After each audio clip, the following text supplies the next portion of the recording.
নমস্কার, ইজি এডুকেশনে আপনাদের স্বাগত জানাই। আমি ঋতু। আমরা WBCS এর প্রিভিয়াস ইয়ার পেপার কোশ্চেনগুলো চ্যাপ্টার ওয়াইজ আলোচনা করছিলাম। তো অলরেডি আমরা হিস্ট্রি, ইংলিশ, জিওগ্রাফির ক্লাস করিয়েছি চ্যাপ্টার ওয়াইজ। তো আজ এই সেশনটাতে আমরা পলিটিক্যাল সায়েন্সটা শুরু করছি, যেটা 1999 থেকে 2020 পর্যন্ত যে প্রশ্নগুলো আমাদের এসেছে ফার্স্ট চ্যাপ্টার পলিটিক্যাল সায়েন্সের, যেটা হচ্ছে ফ্রেমিং অফ ইন্ডিয়ান কনস্টিটিউশন। তো এই চ্যাপ্টারটার থেকে যা যা কোশ্চেনগুলো এসেছে সেগুলো আমি করাবো, যেগুলো বারবার রিপিট হয়েছে আমি এর মধ্যে বলে দেব, ঠিক আছে? অ্যান্ড উইথ এক্সপ্লেনেশন থাকবে, যেগুলো আমার মনে হয়েছে যেগুলো এক্সপ্লেন করা দরকার আমি সেগুলো করে দিয়েছি, ঠিক আছে? তো আর কথা না বলে শুরু করছি আজকের সেশনটা। First question, the constitution of independent India was put in practice on. এটা কখন চালু হয়েছিল আমাদের কনস্টিটিউশনটা যেটা ছিল? অপশানগুলো আছে 15ই আগস্ট 1947, 26শে জানুয়ারি 1949, 26শে জানুয়ারি 1950 অ্যান্ড 26শে জানুয়ারি 1951। তো এখানের মধ্যে আমাদের কারেক্ট অপশান হয়ে যাবে 26শে জানুয়ারি 1950। আমি এখানে একটা জিনিস মেনশন করব, এই কোশ্চেনটা এমন কোশ্চেন যে প্রত্যেকটা বছরই প্রায় রিপিট হয়েছে, ইভেন হার্ডলি হয়তো এক আধটা বছর মিস হয়েছে, কিন্তু এই কোশ্চেনটা প্রতিবারে হয় ঘুরিয়ে ফিরিয়ে বা এই কোশ্চেনটা এসেছে। তো এটা কিন্তু এমন একটা কোশ্চেন ধরে রাখতে পারো যে এটা আসতেই পারে। 19ও এসেছে, 20ও এসেছে, এর আগের সেশনগুলোতেও এরকমভাবে বারবার এসেছে কোশ্চেনটা, ঠিক আছে? তো দেখে নিই এটা। 26শে জানুয়ারি 1950 is refer to as the date of commencement of constitution and celebrated. যে দিনটা আমরা কীভাবে সেলিব্রেট করি, রিপাবলিক ডে বা প্রজাতন্ত্র দিবস হিসাবে আমরা সেলিব্রেট করি। 26শে জানুয়ারি ওয়াজ স্পেসিফিক্যালি চুজেন বিকজ, 26শে জানুয়ারি দিনটাই কেন চুজ করা হয়েছিল সেটার পিছনে একটা হিস্ট্রি আছে। 1930-এ এই দিনটাতে কি হয়েছিল, পূর্ণ স্বরাজ ডে সেলিব্রেট হয়েছিল। সেদিন পূর্ণ স্বরাজের দাবি পেশ করেছিলেন জওহরলাল নেহরু, ঠিক আছে? কোথায় সেটা? লাহোর সেশন 1929-এ ইন্ডিয়ান ন্যাশনাল কংগ্রেসে যে রিজলিউশনগুলো নেওয়া হয়েছিল সেটা পেশ হয়েছিল 1930-এ, সেলিব্রেট হয়েছিল। দ্যাটস ওয়াই সেই দিনটাকে পূর্ণ স্বরাজ হিসাবে সেলিব্রেট করা হতো। এই জন্য 26শে জানুয়ারি দিনটাকেই সিলেক্ট করা হয়েছিল আমাদের যে কনস্টিটিউশন ছিল সেটা লাগু হওয়ার জন্য, ঠিক আছে? Next, the president of constituent assembly of 1946 ওয়াজ। প্রথমে আমাদের যে কনস্টিটিউশন অ্যাসেম্বলি ফ্রেম হয়েছিল কনস্টিটিউশন বানাবার জন্য, তো তার প্রথম প্রেসিডেন্ট কে ছিল? তো এখানে আমাদের অপশান দেখে অ্যান্সারটা দিতে হবে। অ্যাকচুয়ালি যদি বলে যে প্রেসিডেন্ট কে ছিল, তো জেনারেলি আমরা ডক্টর সচ্চিদানন্দ সিনহাকেই চুজ করি, কারণ কি উনি ফার্স্ট প্রেসিডেন্ট ছিলেন, কিন্তু উনি ইলেক্টেড ছিলেন না। তো এখানে আমাদের সচ্চিদানন্দ সিনহা নেই, তো অবভিয়াসলি আমরা অপশানটা বুঝতেই পারছি। দেখে নিই কী অপশান আছে।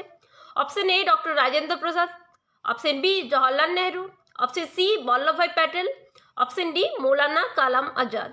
ওকে, তো এখানে অবভিয়াসলি অপশানের মধ্যে আমাদের কারেক্ট অপশান হয়ে যাবে ডক্টর রাজেন্দ্র প্রসাদ। 11 ডিসেম্বর 1946-এ doctor Rajendra Prasad was elected as the president of the Constitution Assembly. তো doctor Rajendra Prasad first elected president ছিলেন, আর doctor Sachchidananda Sinha was the first temporary president of constituent assembly. Doctor Sachchidananda বয়োজ্যেষ্ঠ ছিলেন, সেই জন্য প্রথমে তাকে প্রেসিডেন্ট সিলেক্ট করা হয়েছিল, কিন্তু ওটা ইলেক্টেড ছিল না, ঠিক আছে? উনি ইলেক্টেড প্রেসিডেন্ট ছিলেন না।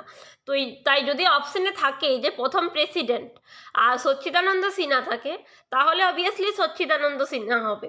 এটা কিন্তু মোস্ট কনফিউজিং, তোমাদেরকে এটা খেয়াল রাখতে হবে যে ওখানে ইলেক্টেড বলেছে কি বলেনি। যদি ইলেক্টেড বলে ফার্স্ট প্রেসিডেন্ট, তো অবভিয়াসলি রাজেন্দ্র প্রসাদ হবে। যদি ইলেক্টেড না বলে আর অপশানে যদি ডক্টর সচ্চিদানন্দ সিনহা থাকে, তাহলে কিন্তু তোমাদের ডক্টর সচ্চিদানন্দ সিনহা করতে হবে। Next, during which of the following period did the Constitution Assembly deliver it upon and finalize the Constitution of India? কোন সময়ের মধ্যে কনস্টিটিউশন অ্যাসেম্বলি সাবমিট করেছিল অ্যান্ড ফাইনালাইজ করেছিল কনস্টিটিউশন অফ ইন্ডিয়া? ইন্ডিয়ার কনস্টিটিউশনটাকে ফাইনালাইজ করেছিল, টাইম লাইনটা কী ছিল এটার, ঠিক আছে?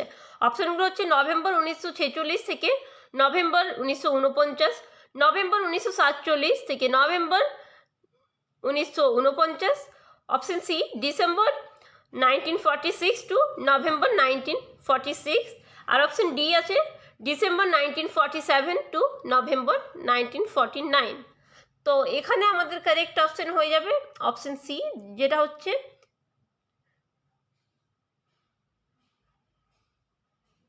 ডিসেম্বর 1946 টু নভেম্বর 1949। ওকে, তো the first meeting of constitution assembly, প্রথম মিটিংটা আমাদের কনস্টিটিউশন অ্যাসেম্বলির কখন হয়েছিল? 9 ডিসেম্বর 1947। ঠিক আছে, আর এই প্রশ্নগুলো আসতে পারে, মানে আমি এক্সপ্লেন করে দিচ্ছি জাস্ট ওটার রিলেটেড ইনফরমেশনগুলো এখানে। আর এটা লাস্ট মিটিং, আমাদের কনস্টিটিউশন অ্যাসেম্বলির লাস্ট মিটিং হয়েছিল 24 জানুয়ারি 1950। তাহলে ফার্স্টটা হয়েছিল 1947 9 ডিসেম্বর, আর লাস্ট মিটিং হয়েছিল 24 জানুয়ারি 1950। ঠিক আছে, next, who among the following was the chairperson of the drafting committee set up by the constitution assembly? ওকে, তো এখানে আমরা অপশানটা পেলাম যে ড্রাফটিং কমিটি যেটা ফর্ম হয়েছিল তার চেয়ারপারসন কে ছিলেন কনস্টিটিউশন অ্যাসেম্বলির। অপশানগুলো হচ্ছে Jawaharlal Nehru, doctor Rajendra Prasad, doctor B R. Ambedkar and naan of this. তো এখানে আমাদের কারেক্ট অপশান হয়ে যাবে option C, B.R.. Ambedkar. Okay, Dr. B.R. Ambedkar, the chairman of drafting committee, which was set up on 29 August 1949. It had 7 member, total এটা 7 জন member ছিল, যেটা 29 August 1947 গঠিত হয়েছিল ড্রাফটিং কমিটি। আর কি ছিল? Doctor B N. রাও কে ছিলেন? অ্যাপয়েন্টেড হয়েছিলেন কনস্টিটিউশন অ্যাডভাইজার। তো constitutional adviser of the constitution assembly কে ছিলেন? Doctor B N. Rao. Next, how many members were initially in the constitution assembly of India? যে সময় আমাদের কনস্টিটিউশন অ্যাসেম্বলিটা ফর্ম হয়েছিল তখনও আমাদের কিন্তু দেশ ভাগ হয়নি। ঠিক আছে, তো অ্যাট দ্য ইনিশিয়াল স্টেজ সেই সময় আমাদের টোটাল মেম্বার কত ছিল? অপশানগুলো হচ্ছে option A 300, option B 304, option C 389 and option D 310। তো এখানে আমাদের কারেক্ট অপশান হয়ে যাবে 389। Okay, initially the constitution assembly consisted of 389 members. Later পরবর্তীকালে কি হয়? After the partition of the country it reduce to 299। যখন আমাদের দেশ ভাগ হয়ে যায়, পাকিস্তান তৈরি হয়ে যায়, তারপর কি হয়? এই সংখ্যাটা 389 থেকে এসে 299 হয়ে যায়। ঠিক আছে, next, which of the following was the biggest source of the constitution of India? তো আমাদের যে কনস্টিটিউশন অফ ইন্ডিয়া ছিল তার সবচেয়ে বড় সোর্স কোথা ছিল? কোথার থেকে আমরা বেশিরভাগ পার্টস নিয়েছি, কোন অ্যাক্ট থেকে? তো অ্যাক্টগুলো হচ্ছে অপশান এতে the government of India act 1919, the Government of India Act 1935, the Indian Independence Act 1947 and none of these. So এখানে আমরা সবাই জানি আমাদের এটা সবচেয়ে বেশি যে অ্যাক্টটার থেকে আমরা নিয়েছি সেটা হচ্ছে the government of India act 1935। Okay, the source of political power is derived from the page. এখানে আমাদের যেটা প্রিম্বেলে দেওয়া আছে, কি দেওয়া আছে? We the people of India mention in the preamble to the constitution. তো আমাদের পলিটিক্যাল সোর্সের যে পাওয়ার হচ্ছে, মানে কোথার থেকে এসেছে, সেটা আমরা পাই ভারতের জনগণ। ঠিক আছে, তারপর হচ্ছে biggest source of the constitution of India was government of India act 1935। সবচেয়ে বেশি আমাদের যে অ্যাক্ট থেকে নেওয়া হয়েছে সেটা হচ্ছে government of India act 1935, and it was lengthy and didn't document having 3। এটা হচ্ছে সবচেয়ে বড় অ্যাক্ট ছিল যেটা, আর যেটাতে টোটাল কতগুলো কি ছিল? 321টা সেকশন আছে আর 10টা স্কেডিউল আছে এই অ্যাক্টটাতে। ঠিক আছে, next, what was the number of princely state in India at the time of partition? যখন ভারত বিভাগ হয় আমাদের দু ধরনের স্টেট ছিল। একটা হচ্ছে প্রিন্সলি স্টেট, যেটা আমাদের দেশীয় রাজারা শাসন করতো, আর একটা ছিল ব্রিটিশ প্রভিন্স। ওকে, যেখানে ব্রিটিশ গভর্নমেন্টের রুল চলতো। তাহলে যে সময় আমাদের পার্টিশনটা হয় সেই সময় এই যে রাজ্যগুলো ছিল যারা প্রিন্সলি স্টেট যেগুলো, তাদেরকে কিন্তু স্বাধীনতা দেওয়া হয়েছিল যে তোমরা চুজ করো কি তোমরা ইন্ডিয়ার সাথে যাবে, পাকিস্তানের সাথে যাবে, নাকি ফ্রি থাকবে। তো এই অপশানটা দেওয়া হয়েছিল।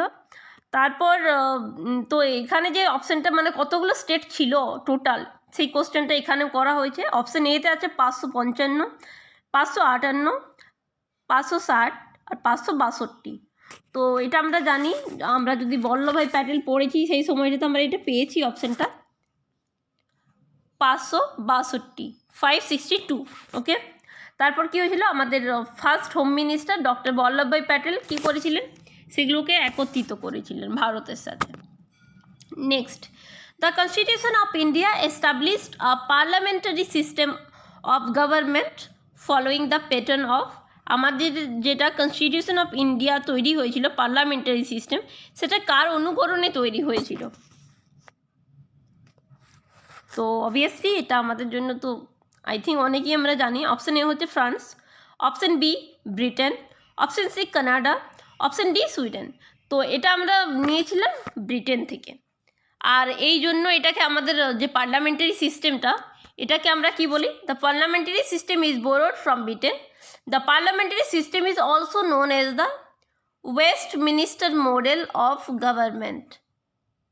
কেন এটা বলা হয়, কারণ কি ব্রিটেনের যেটা পার্লামেন্ট সেটা যে জায়গাটায় আছে সেই জায়গাটার নাম হচ্ছে ওয়েস্টমিনিস্টার, ঠিক আছে। এই জন্য আমাদের যে পার্লামেন্টারি সিস্টেমটা এটাকে ওয়েস্টমিনিস্টার মডেল অফ গভর্নমেন্ট বলা হয়। আর এটা কি আছে আমাদের Britain government, responsible government and cabinet government, ঠিক আছে। The parliamentary system is based on the principle of cooperation and coordination between the legislative and the executive organ. তো আমাদের যেটা পার্লামেন্টারি সিস্টেমটা আছে এটা কোঅপারেশন অ্যান্ড কোঅর্ডিনেশন দুজনের মধ্যে তালমিল পাকিয়ে চলে। তা সেটা হচ্ছে কী কী কাদের মধ্যে, একটা আছে লেজিসলেটিভ অর্গান আর একটা আছে এক্সিকিউটিভ অর্গান, ঠিক আছে। Next, in whose report the idea of federation of states was first proposed.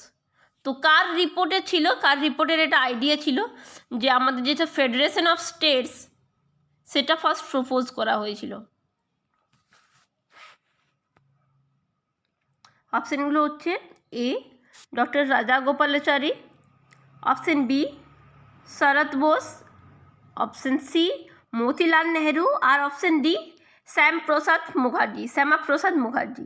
ওকে, তো এখানে আমাদের কারেক্ট অপশান হয়ে যাবে মতিলাল নেহেরু। মতিলাল নেহেরুর রিপোর্ট অনুযায়ী আমাদের কি হয়েছিল, ফেডারেশন অফ স্টেটটা প্রপোজ হয়েছিল। একবার হবে এটা, ঠিক আছে। Federation of states first propose হয়েছিল মতিলাল নেহেরুর দ্বারা। Next, India achieve political independence from Britain rule on, এটা তো আমরা সবাই জানি। আমরা প্রথম পলিটিক্যাল ফ্রিডম যেটা সেটা আমরা ব্রিটেন থেকে পেয়েছিলাম কবে। আই হোপ কি এটা কাউকে এক্সপ্লেন করার দরকার নেই, আমরা সবাই জানি এটা। কি হবে অপশানটা, 15 August 1947, 15 August 1947। Next, who was the advocates of united sovereign Bengal. তো আমাদের ইউনাইটেড সোভেরেন বেঙ্গল যেটা ছিল সার্বভৌম বাংলার কে অ্যাডভোকেট ছিল, H S. Suhrawardy, Syamaprasad Mukherjee, Maulana Abul Kalam Azad, none of this. এটা একটু আনকমন হতে পারে তোমাদের জন্য, তো এটা আমাদের অপশন হয়ে যাবে ফার্স্টটা এস.এইচ. সোহরাওয়ার্দী। ইনি কি ছিলেন, আমাদের ইউনাইটেড সোভেরেন বেঙ্গলের অ্যাডভোকেট ছিলেন। Next, mark the correct date and year in which Indian constitution came into force. একটা কথা আমি বলেছি যে আমাদের একটা কবে গৃহীত হয়েছিল, এই কোশ্চেনটা কিন্তু বারবার মোস্ট রিপিটেড, ইভেন কি হার্ডলি 1-2 বছর ছেড়ে ছেড়ে এসেছে। আর এটা আমাদের লাস্ট ইয়ার আই থিঙ্ক এটা 2019 হয়তো এটা এসেছে যে এটা কখন লাগু হয়েছিল, ইনেক্ট হয়েছিল এটা বলেনি, কিন্তু কখন চালু হয়েছিল। তো অবভিয়াসলি আমাদের দুটো একসাথেই পড়া উচিত। তো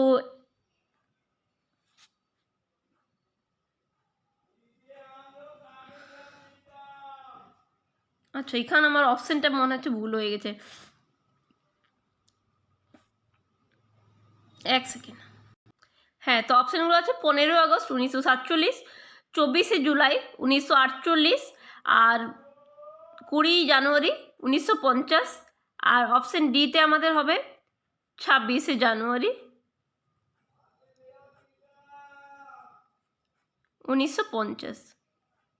ঠিক আছে, তো এখানে আমাদের কারেক্ট অপশানটা হয়ে যাবে অপশান ডি, যেটা হচ্ছে 26 জানুয়ারি 1950 থেকে আমাদের কনস্টিটিউশনটা লাগু হয়েছিল। ঠিক আছে, আর 26 নভেম্বর 1949 কিন্তু আমাদের এটা এনঅ্যাক্ট হয়ে গেছিলো। ঠিক আছে, আর কার্যকরীটা 26 জানুয়ারি থেকে হয়েছে। নেক্সট, संविधान दिवस और कॉन्स्टिट्यूशन डे। संविधान दिवस और constitution day is celebrated in India on, আমাদের যেটা সংবিধান দিবস বা কনস্টিটিউশন ডেটা, এটা কবে আমাদের সেলিব্রেট হয়? অপশানগুলো আছে 3 ডিসেম্বর, 25 অক্টোবর, 5 জানুয়ারি আর 26 নভেম্বর। তো এই মাত্র আমরা বললাম যেদিন আমাদের এটা গৃহীত হয়েছিল সেটা কবে, 26 নভেম্বর 1949। তো 26 নভেম্বর দিনটাকে আমরা কনস্টিটিউশন ডে হিসাবে সেলিব্রেট করি। ঠিক আছে, তারপর হচ্ছে the Indian constitution was prepare by, কার দ্বারা আমাদের ভারতীয় যে সংবিধানটা ছিল সেটা তৈরি হয়েছিল? এম.কে. গান্ধী, জওয়াহরলাল নেহরু, সর্দার বল্লভভাই প্যাটেল আর ডক্টর বি.আর. আম্বেদকর। তো অবভিয়াসলি আমরা সবাই জানি এটার কারেক্ট অপশন হবে ডক্টর বি.আর. আম্বেদকর। উনি আইনবিদ ছিলেন আর উনি এটাকে তৈরি করেছিলেন আমাদের এত বৃহৎ কনস্টিটিউশনটা। ঠিক আছে, তো এটা ছিল এই চ্যাপ্টারটা থেকে এই কোশ্চেনগুলোই এসেছে রিপিটেডলি। আর যেটা আমি বললাম যে কবে আমাদের কনস্টিটিউশনটা গৃহীত হয়েছে, কবে কার্যকরী হয়েছে, এটা এমন একটা প্রশ্ন ম্যাক্সিমাম বছরে এটা এসেছে, এমন নয় মানে 2019 এসেছে, 20 এসেছে, 3-4 এরকমভাবে লাগাতার এসেছে, 1-2 বছর হয়তো আসেনি এটা। তো এটা কখনোই যেন ভুল না হয়। এটা থেকে যা যা প্রশ্ন এসেছে এই চ্যাপ্টারটা থেকে এখন অবধি আমি সবগুলো করিয়ে দিলাম, আশা করি এটা হেল্প করবে। নেক্সট চ্যাপ্টারটা নিয়ে আবার চলে আসবো। এভাবে আমাদের ইজি এডুকেশন চ্যানেলের সাথে জুড়ে থাকুন, ভিডিওগুলোকে লাইক করুন, শেয়ার করুন, আর চ্যানেলটাকে সাবস্ক্রাইব করবেন। যদি রেগুলার আপডেটের জন্য দরকার হয় তাহলে আপনি আমাদের টেলিগ্রাম চ্যানেল জয়েন করতে পারেন, আমি লিঙ্কটা ডেসক্রিপশনে বা কমেন্ট সেকশনে পিন করে দেব। আর বেল আইকনটাকে দাবিয়ে দেবেন যাতে যে কোনো আপডেট এলে সবার চেয়ে প্রথমে আপনার কাছে পৌঁছে যায়। Thanks for watching the video.